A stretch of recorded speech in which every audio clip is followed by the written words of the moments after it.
నమస్కారం దూరదర్శన్ యాదగిరి వార్తలకు స్వాగతం నేను మీ రాజ్ కుమార్ దేశ్ముఖ్ ముందుగా వార్తల్లోని ప్రధాన అంశాలు దేశంలో మౌలిక వస్తువుల కల్పనకు కేంద్రం కీలక నిర్ణయం 20,000 కోట్లతో ఆర్థిక అభివృద్ధి సంస్థ ఏర్పాటుకు కేబినెట్ ఆమోదం పరస్పర ప్రయోజనాలతో ముందుకు సాగేందుకు భారత్ ఫిన్లాండ్ అంగీకారం పర్యావరణ పరిరక్షణలో భారత కృషిని అభినందించిన ఫిన్లాండ్ ప్రధాని సెనా మారిన్ దేశవ్యాప్తంగా 2 లోక్సభ 14 శాసనసభ స్థానాల్లో ఉప ఎన్నికలకు షెడ్యూల్ నాగార్జున సాగర్ తిరుపతి స్థానాలకు ఈ నెల 23న నోటిఫికేషన్ ఏప్రిల్ 17న పోలింగ్ మే 2న ఫలితాలు రైల్వేలను ప్రైవేటీకరించే ప్రసక్తే లేదన్న కేంద్రం ఆర్థిక వ్యవస్థ వృద్ధికి చోదక శక్తిగా మారుస్తున్నామన్న మంత్రి పీయూష్ గోయల్ దివంగత ఎమ్మెల్యేలకు శాసనసభ ఘన నివాళి నోముల నరసింహయ్య ఆత్మీయతను ఎప్పటికీ మరువలేనన్న సీఎం కేసీఆర్ పట్టభద్రుల ఎమ్మెల్సీ ఎన్నికల ఓట్ల లెక్కింపునకు ఏర్పాట్లు పూర్తి రేపు ఉదయం 8 గంటలకు ప్రారంభం కానున్న కౌంటింగ్ ఇక వార్తలను వివరాలను చూద్దాం దేశంలో మౌలిక సదుపాయాలను పూర్తి స్థాయిలో విస్తరించే దిశగా కేంద్ర ప్రభుత్వం కీలక నిర్ణయం తీసుకుంది ఇందుకోసం అభివృద్ధి ఆర్థిక సంస్థ ఏర్పాటుకు కేంద్ర కేబినెట్ ఆమోదం తెలిపింది ఇందుకుగాను ఈ ఏడాది 20,000 కోట్ల రూపాయలను కేటాయిస్తున్నట్టు కేంద్ర ఆర్థిక మంత్రి నిర్మలా సీతారామన్ ప్రకటించారు తొలి విడతలో 5,000 కోట్లు తరువాత విడతల వారీగా 15,000 కోట్ల రూపాయలను విడుదల చేస్తామని తెలిపారు అభివృద్ధి ఆర్థిక సంస్థ ఏర్పాటుతో దేశంలో మౌలిక రంగంలో విప్లవాత్మక మార్పులు వస్తాయని అన్నారు ఇదే సమయంలో ప్రైవేటీకరణపై పలువురు అడిగిన ప్రశ్నలకు నిర్మలా సీతారామన్ సమాధానమిచ్చారు ప్రైవేటీకరణ చేసిన సంస్థలు యథావిధిగా కొనసాగుతాయని ఆయా సంస్థల్లోని ఉద్యోగుల ప్రయోజనాలు కాపాడతామని హామీ ఇచ్చారు How many of the budget's steps are going to be in time implemented so that the stimulus and sustains that gained momentum, and therefore you have to get going with the decisions which have all been announced in the budget. And that is why I take one extra minute to tell you that I'm happy today the cabinet has cleared this bill through which we will have an institutional arrangement which will help in raising long-term funds. The budget provides for the initial amount. I had announced it in the budget saying capital infusion from our side would be about 20,000 crores and initial grant of 5,000 will also be made, and this year itself capital infusion is 20,000 crores. Additional increments of the grant will also be made within the 5,000 limit that has been given to the finance minister. And through this, we expect to raise considerable amount using this lever from the market, and I'll get into the details when the questions come from you. So today, the cabinet has taken a decision to set up a development finance institution to use it as a lever to raise up to 3 lakh crores in the next few years because it can access through the market funds which are otherwise not available.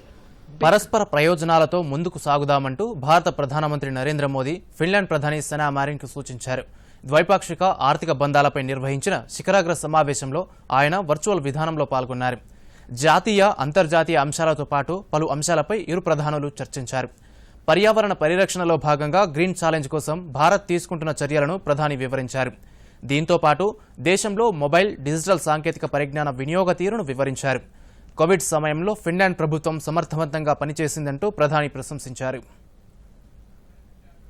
Top item on the agenda of all heads of governments is the COVID-19 pandemic.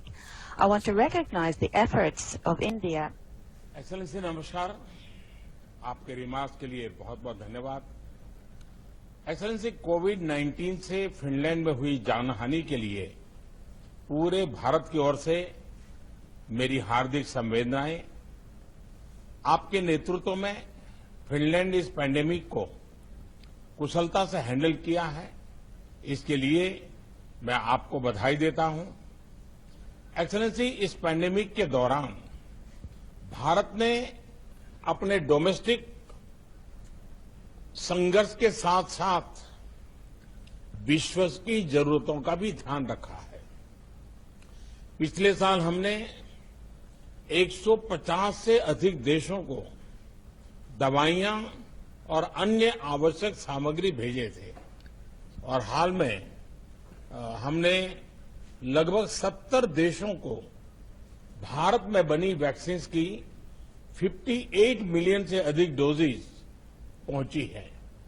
मैं आपको आश्वासन देना चाहता हूं कि हम अपनी क्षमता के अनुसार पूरी मानवता को आगे भी सपोर्ट करते रहेंगे। एक्सेलेंसी फिनलैंड और भारत दोनों ही एक रूल्स बेस्ड, पारदर्शी, मानवतावादी और लोकतांत्रिक वैश्विक व्यवस्था में विश्वास रखते हैं। Technology, innovation, clean energy, environment, education ऐसे क्षेत्रों में हमारे बीच मजबूत सहयोग है।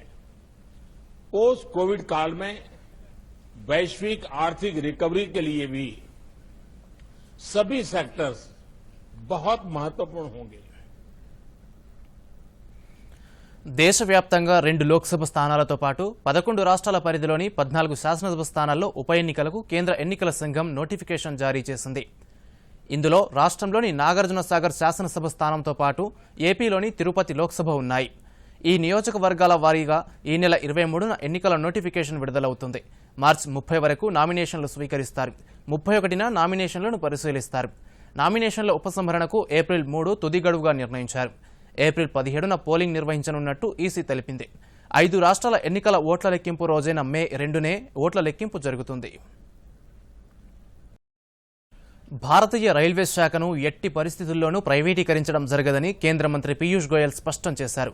రైల్వే శాఖ ఎల్లప్పుడూ భారత ప్రభుత్వంతోనే ఉంటుందని లోక్సభలో వెల్లడించారు. ప్రధానమంత్రి నరేంద్ర మోదీ నేతృత్వంలో దేశ రైల్వే మౌలిక సదుపాయాలు కొత్త విజన్ను చూశాయని, రైల్వే ఆర్థిక వ్యవస్థ అన్ని రంగాలకు సమృద్ధిని తీసుకొచ్చిందని అన్నారు. రైల్వే గ్రాంట్స్ డిమాండ్లపై జరిగిన చర్చకు సమాధానమిస్తూ పీయూష్ గోయల్ ఈ వ్యాఖ్యలు చేశారు. ఈ ఏడాది కేంద్ర బడ్జెట్లో రైల్వేల అభివృద్ధి కోసం 2 లక్షల కోట్ల రూపాయలకు పైగా కేటాయించామని చెప్పారు. सरकारी गाड़ियां चलेगी ऐसा तो कोई नहीं कहता है ना। रोड एक सुविधा बनी है, रोड के ऊपर जितनी ज्यादा गाड़ियां चलेंगी उतना देश का हित है। आपकी भी गाड़ी चले, सरकारी भी चले, बस भी चले, निजी क्षेत्र की बस भी चले, ट्रक चले, सब चलेंगे उतने देश की आर्थिक प्रगति होगी, लोगों को सुविधा मिलेगी। तो क्या रेलवे लाइन अगर एक बार लग गई तो उस पर भी कोशिश नहीं होनी चाहिए कि अच्छी सुविधाएं हमारे यात्रियों को मिले। हमारे कई मित्र बोलते हैं कि आप कॉर्पोरेटाइज कर। నిజామాబాద్లో సుగంధ ద్రవ్యాల ప్రాంతీయ కార్యాలయం ఏర్పాటు చేస్తున్నందున ప్రత్యేకంగా పసుపు బోర్డు ఏర్పాటు చేయాల్సిన అవసరం లేదని కేంద్ర వ్యవసాయ శాఖ సహాయ మంత్రి పురుషోత్తం రూపాలా తెలియజేశారు. నిజామాబాద్లో పసుపు బోర్డు ఏర్పాటు చేసే ప్రతిపాదనపై కాంగ్రెస్ సభ్యుడు ఉత్తమ్ కుమార్ రెడ్డి అడిగిన ప్రశ్నకు రూపాలా సమాధానమిచ్చారు. పసుపు బోర్డు ఏర్పాటుతో కలిగే ప్రయోజనాల కంటే సుగంధ ద్రవ్యాల బోర్డుతోనే అధిక ప్రయోజనాలుంటాయని సమాధానమిచ్చారు. రైతుల ప్రయోజనాలు దృష్టిలో ఉంచుకునే ఈ నిర్ణయం తీసుకున్నామని తెలిపారు. But whether there is a proposal for turmeric board or not, there is no clear answer, sir. Sir, one more thing I'd like to bring to your notice, that the farmers have been agitating for a turmeric board in Telangana for many years now. कि मसाला का एक नहीं 50 मसालों का कारोबार के लिए मसाला board विद्यमान है। फिर भी हल्दी के बारे में और खास करके तेलंगाना के किसानों के और वहां के आगेवानों की रजुआतों के उपलक्ष्य में वहां मसाला बोर्ड ने निजामाबाद में ही अपना जो संभागीय क्षेत्र था उसको विस्तार करके स्पेसिफिक हल्दी के लिए 20 फरवरी से कार्यान्वित कर दिया है, जो हल्दी के ऊपर ही फोकस करेगा और उसको आगे बढ़ाने का काम करेगा। MIS के तहत मैं माननीय सदस्य के संज्ञान पे लाना चाहता हूं कि MIS स्कीम ऐसी है माननीय अध्यक्ष जी कि राज्य की सरकार जो भी चीज के प्राइस गिर जाते हैं और गिर जाने के बाद राज्य की सरकार भारत सरकार को आवेदन देती है तो राज्य सरकार की इस आवेदन को भारत सरकार मंजूर करती है। यदि हल्दी के बारे में भी वहां की सरकार की ओर से मार्केट इंटरवेंशन के लिए कोई प्रस्ताव आएगा तो भारत सरकार जरूर इसको मंजूरी देगी। గడిచిన 10 ఏళ్లలో దేశవ్యాప్తంగా నమోదైన దేశద్రోహం కేసుల వివరాలను తెలియజేయాలంటూ మల్కాజ్గిరి ఎంపీ రేవంత్ రెడ్డి కేంద్ర ప్రభుత్వాన్ని కోరారు. దేశ రాజధాని ఢిల్లీలో రైతులు నిర్వహించిన ఆందోళనలో పాల్గొన్న వారిపై దేశద్రోహం కేసులు నమోదు చేశారా అంటూ ప్రశ్నించారు. 124A సెక్షన్ను అక్రమంగా వినియోగిస్తున్నారంటూ ఆయన ఆరోపించారు. రేవంత్ రెడ్డి ప్రశ్నకు కేంద్ర హోంశాఖ సహాయ మంత్రి కిషన్ రెడ్డి సమాధానమిచ్చారు. నేరాల గురించి ఎన్సీఆర్బీ డేటాను సేకరిస్తుందని మంత్రి తెలిపారు. దేశద్రోహం కేసుల్లో కేంద్ర ప్రభుత్వ ప్రమేయం ఏమాత్రం ఉండదని స్పష్టం చేశారు. ఎన్సీఆర్బీ ప్రకారం 2019లో ఢిల్లీలో ఒకే కేసు నమోదైందన్నారు. ఈ సమయంలో రేవంత్ వ్యాఖ్యలను తప్పుబట్టిన కిషన్ రెడ్డి మీసా టాడా చట్టాలను కాంగ్రెస్ పార్టీ తీవ్రస్థాయిలో దుర్వినియోగం చేసిందన్నారు. జయప్రకాష్ నారాయణ, వాజ్పేయి, అద్వానీ ఇతర నేతలను మీసా చట్టం కింద అరెస్టు చేశారని కిషన్ రెడ్డి ఆరోపించారు. इसके बारे में अगर जांच नहीं किए, अगर इसका कन्विक्शन नहीं हुआ, ये चार्जेस ड्रॉप करने के लिए कोई केंद्र सरकार ने कोई प्रपोजल है? दिल्ली में हमारे पास अभी तक जनरल एनसीआरबी का डाटा सब स्टेट्स भिजाने के बाद केंद्र सरकार ने इस डाटा को घोषणा करते हैं. अभी तक हमारे पास 2019 का डाटा रेडी है, वो घोषणा किया है. केंद्र सरकार के पास अलग डाटा नहीं रहते हैं. और दूसरा, हम पूरा एनसीआरबी का डाटा जो स्टेट गवर्नमेंट्स देते हैं उसके आधार पर हम घोषणा करते हैं. नंबर 1. नंबर 2, संसद ने पूछे 2014 के पहले क्यों नहीं बताए. मैं बताना चाहता हूं सेडेशन केस के बारे में. जब कांग्रेस सरकार थी, अलग कोई डाटा नहीं रखे हैं. वो पूरा जो आईपीसी क्राइम्स रिकॉर्ड्स रखते हैं उसमें ही मिलाकर रखे थे. हम गर्व के साथ बताना चाहते हैं मोदी सरकार आने के बाद जो सेडिशन केसेस का अलग डाटा 14 के बाद हम ही अलग डाटा देश के सामने रख रहे. उससे पहले कोई डाटा नहीं रखे थे. कांग्रेस पार्टी छुप छुपाकर आईपीसी में ही रखते थे आप लोग. ఇటీవల మరణించిన ఎమ్మెల్యేలకు రాష్ట్ర శాసనసభ నివాళులర్పించింది. నాగార్జున సాగర్ దివంగత ఎమ్మెల్యే నోముల నరసింహయ్య, బెల్లంపల్లి మాజీ ఎమ్మెల్యే గుండా మల్లేష్, ముషీరాబాద్ మాజీ ఎమ్మెల్యే నాయిని నరసింహారెడ్డి, పరిగి మాజీ ఎమ్మెల్యే కమతం రామ్రెడ్డి, కొల్లాపూర్ మాజీ ఎమ్మెల్యే కటికనేని మధుసూదన్ రావు, మధిర మాజీ ఎమ్మెల్యే కట్టా వెంకట నరసయ్య, చెన్నూరు మాజీ శాసనసభ్యులు దుగ్గ్యాల శ్రీనివాసరావు, జహీరాబాద్ మాజీ ఎమ్మెల్యే చెంగల్ బాగన్న, అమరచింత మాజీ ఎమ్మెల్యే కె వీరారెడ్డికి సభ నివాళులర్పించింది. వీరందరి ఆత్మలకు శాంతి చేకూరాలని సభ్యులందరూ 2 నిమిషాల పాటు మౌనం పాటించారు. శాసనసభ ప్రారంభమైన వెంటనే నాగార్జున సాగర్ దివంగత ఎమ్మెల్యే నోముల నరసింహయ్య మృతిపై సీఎం కేసీఆర్ సంతాప తీర్మానాన్ని ప్రవేశపెట్టారు. సమాజ శ్రేయస్సు, పేద ప్రజల అభ్యున్నతి కోసం నిరంతరం పరితపించిన నాయకుడు నోముల నరసింహయ్య అంటూ సీఎం కేసీఆర్ ప్రశంసించారు. ఇలాంటి బాధాకరమైన తీర్మానం ప్రవేశపెడతానని అనుకోలేదని, నోముల నరసింహయ్య వ్యక్తిగతంగా తనకు దగ్గరి మిత్రుడన్నారు. బడుగు బలహీన వర్గాల బాంధవుడిగా నోముల గుర్తింపు పొందారని మంత్రి కేటీఆర్ అన్నారు. మంత్రి జగదీష్ రెడ్డి మాట్లాడుతూ నోముల నరసింహయ్య తెలంగాణ సాయుధ రైతాంగ పోరాట స్ఫూర్తిని పుణికిపుచ్చుకొని రాజకీయాల్లో రాణించారన్నారు. సంతాప తీర్మానాల అనంతరం సభ బుధవారానికి వాయిదా పడింది. వారి ఆత్మీయతను, విలువల పట్ల నిబద్ధతను నేను ఎప్పటికీ మరవలేను. నిజమైన ప్రజానాయకుడిగా నోముల నరసింహయ్య గారు తెలంగాణ ప్రజల హృదయాల్లో చిరస్థాయిగా నిలిచిపోతారు. వారి మృతి పట్ల ప్రగాఢ సంతాపాన్ని ప్రకటిస్తూ వారి కుటుంబానికి సానుభూతిని తెలియజేస్తూ ఈ సభ తీర్మానిస్తున్నది. అధ్యక్ష, వ్యక్తిగతంగా కూడా నాతో ఎంతో ఆత్మీయంగా ఉండేవారు. వారికి కూడా వ్యవసాయం పట్ల ఎక్కువ మక్కువ ఉండేది బాగా. మొన్న ఈ మధ్య కాలంలో దురదృష్టవశాత్తు చనిపోతారని ఊహించలేదు.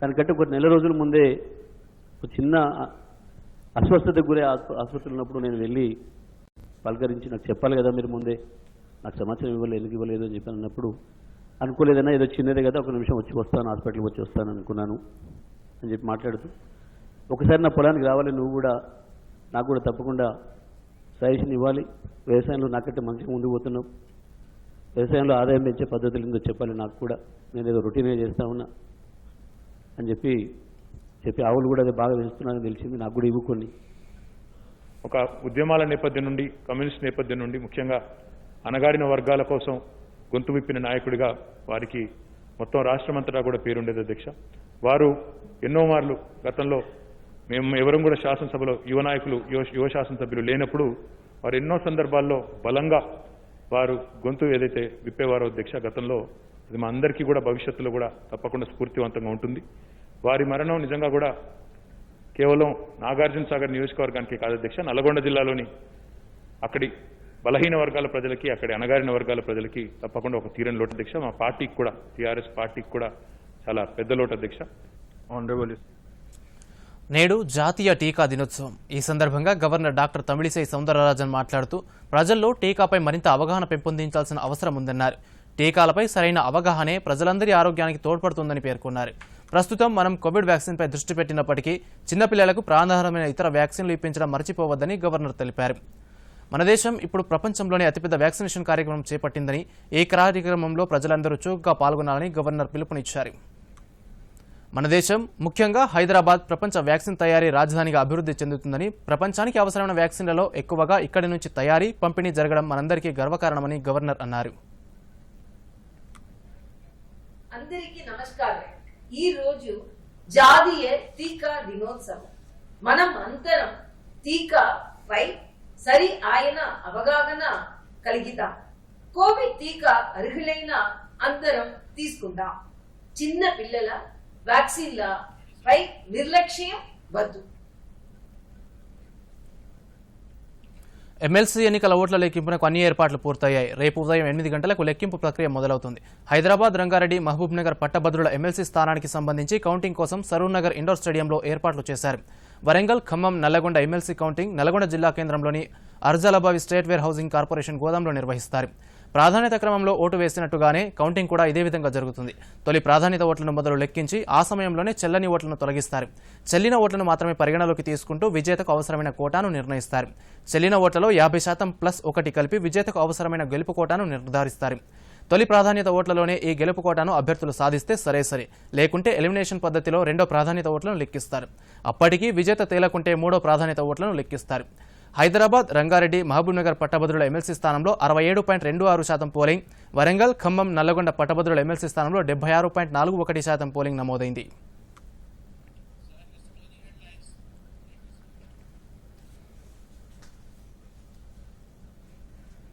వార్తలు ముగించే ముందు ముఖ్యాంశాలు మరోసారి. దూరదర్శన్ యాదగిరి వార్తలు ఇప్పుడు సోషల్ మీడియాలో చూడొచ్చు. యూట్యూబ్ అయితే డీడీ న్యూస్ తెలంగాణ, ట్విట్టర్ వేదికగా తెలంగాణ డీడీ న్యూస్, అదే ఫేస్బుక్ అయితే @DD యాదగిరి న్యూస్లో వీక్షించవచ్చు. దేశంలో మౌలిక వస్తువుల కల్పనకు కేంద్రం కీలక నిర్ణయం. 20,000 కోట్లతో ఆర్థిక అభివృద్ధి సంస్థ ఏర్పాటుకు కేబినెట్ ఆమోదం. పరస్పర ప్రయోజనాలతో ముందుకు సాగేందుకు భారత్, ఫిన్లాండ్ అంగీకారం. పర్యావరణ పరిరక్షణలో భారత కృషిని అభినందించిన ఫిన్లాండ్ ప్రధాని సెనా మారిన్. దేశవ్యాప్తంగా 2 లోక్సభ, 14 శాసనసభ స్థానాల్లో ఉప ఎన్నికలకు షెడ్యూల్. నాగార్జున సాగర్, తిరుపతి స్థానాలకు ఈ నెల 23న నోటిఫికేషన్, ఏప్రిల్ 17న పోలింగ్, మే 2న ఫలితాలు. రైల్వేలను ప్రైవేటీకరించే ప్రసక్తే లేదన్న కేంద్రం. ఆర్థిక వ్యవస్థ వృద్ధికి చోదక శక్తిగా మారుస్తున్నామన్న మంత్రి పీయూష్ గోయల్. దివంగత ఎమ్మెల్యేలకు శాసనసభ ఘన నివాళి. నోముల నరసింహయ్య ఆత్మీయతను ఎప్పటికీ మరువలేనన్న సీఎం కేసీఆర్. పట్టభద్రుల ఎమ్మెల్సీ ఎన్నికల ఓట్ల లెక్కింపునకు ఏర్పాట్లు పూర్తి. రేపు ఉదయం 8 గంటలకు ప్రారంభం కానున్న కౌంటింగ్.